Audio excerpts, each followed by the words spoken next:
Grandes ícones da música como Michael Jackson, Andrea Bocelli, Prince e Madonna nasceram em 1958.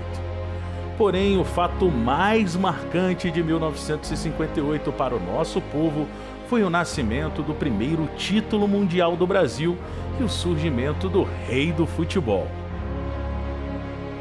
A Suécia foi a casa do 6º Mundial da FIFA envolvendo seleções, competição que aconteceu entre 10 e 29 de junho. A Copa do Mundo de 1958 contou com 16 seleções. O Brasil já havia batido na trave em 1950, quando perdeu para o Uruguai no jogo que valia o título. Em 1954, a Hungria eliminou a seleção brasileira nas quartas de final, colocando mais uma vez um ponto final ao sonho do título mundial.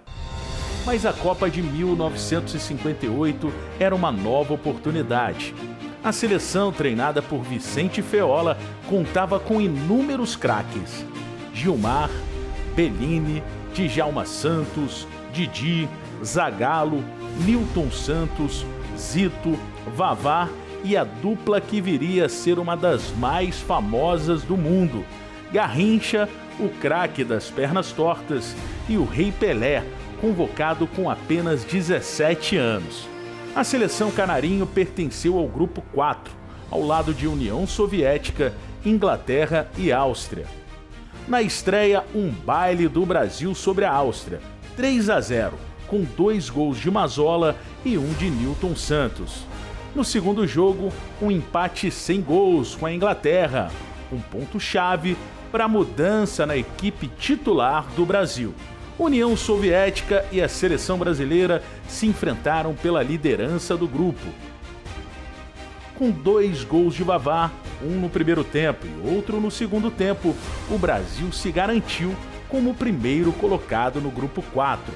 Dia 19 de junho de 1958, guarde esta data, foi quando a nossa seleção enfrentou o País de Gales nas quartas de final da Copa do Mundo.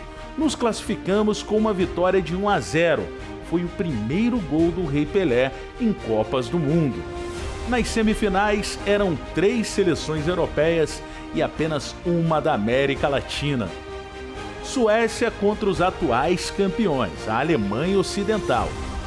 E Brasil contra a França. A Suécia venceu a Alemanha de virada por 3-1, carimbando seu passaporte para a grande decisão.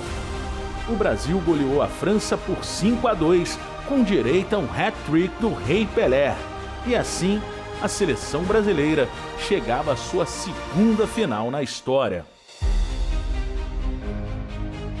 A missão não seria das mais simples. Jogar uma decisão contra os donos da casa, com o estádio cheio e com um tabu que precisava ser quebrado.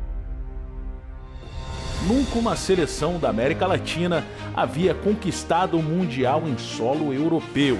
Quase 50 mil pessoas lotaram o estádio Rossunda, mesmo palco da vitória brasileira contra a França nas semifinais.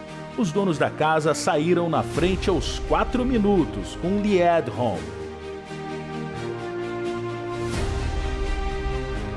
Ainda no primeiro tempo, a virada brasileira com 2 gols de Vavá, empatando aos 9 minutos e conseguindo o gol da virada aos 32 da etapa inicial. Nenhuma tarefa é impossível quando a genialidade sobressai. Pelé, aos 10 minutos do segundo tempo, ampliou a vantagem brasileira, 3-1. Zagallo fez o 4º gol, colocando a nossa seleção com 1 mão e meia na taça. Simonson descontou para os donos da casa aos 35 da etapa final, mas faltava a cereja do bolo. E Pelé ainda fecha a goleada brasileira com um belo gol de cabeça. Fim de jogo em Estocolmo, 5-2 para a seleção brasileira. A festa do primeiro Mundial conquistado pela nossa seleção, além do nascimento esportivo do rei do futebol. No próximo TBT, o bicampeonato de 1962.